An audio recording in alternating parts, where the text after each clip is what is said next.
Testing ले में, और अगर कहीं कोई बच्चे की जांच की जाए तो उसको आजीवन कारावास, जो हत्या का होता है वो दंड होना चाहिए। लेकिन नहीं, सरकार को लगता ही नहीं इतना बड़ा अपराध है। आपकी हत्या करने से पहले या मेरी कोई हत्या करे, उससे बड़ी हत्या तो ये है गर्भ में मूक बच्चे को मार देना। मैं इसके लिए कह रहा हूं, मेरा मतलब ये नहीं है कि अब 8 पैदा कैसे कर लो, भगवान की कृपा नहीं है तो नहीं कर सकते ना। मेरा कहना 8 होना है तो 8 होने दीजिए, 2 हो रहे तो होने दीजिए, आप उसे रोकिए मत। मेरा कहने का मतलब कि मैं इसलिए कह रहा हूं, प्रकृति वास्तव में नेचुरल रहना चाहती है, प्रकृति स्वयं बैलेंस कर लेती है, उसको हमें करने की जरूरत नहीं है। हम प्रकृति के बैलेंस को बिगाड़ते हैं, उस काम को ना करें। चाहे बच्चा रोकने में, चाहे पैदा करने में, जो भी है सहज होना चाहिए, तो कोई दिक्कत ना आएगी देश में।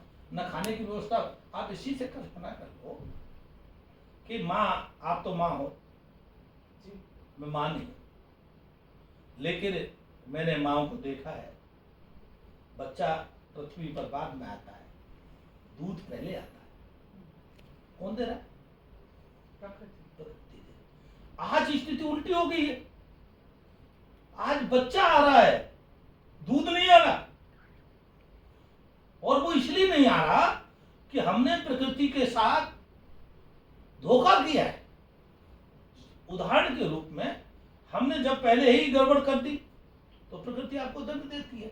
बोले ठीक है, आपने पहले गड़बड़ की थी, आपको दंड दिया जाता है। और मैंने देखा है कई बच्चों को, आप आश्चर्य करेंगी, कई बच्चों को जो आजकल आर्टिफिशियल भोजन मिलता है वो पचता नहीं। गाय का दूध सबको पच जाता है, लेकिन गाय का दूध मिलता नहीं। ठीक है ना, गाय मार दी हमने, गाय की हत्या कर दी। तो गाय क्या है? नेचुरल है, गाय का दूध नेचुरल है। माँ का के दूध से श्रेष्ठ कोई दूसरा दूध है तो गाय का दूध है मात्र।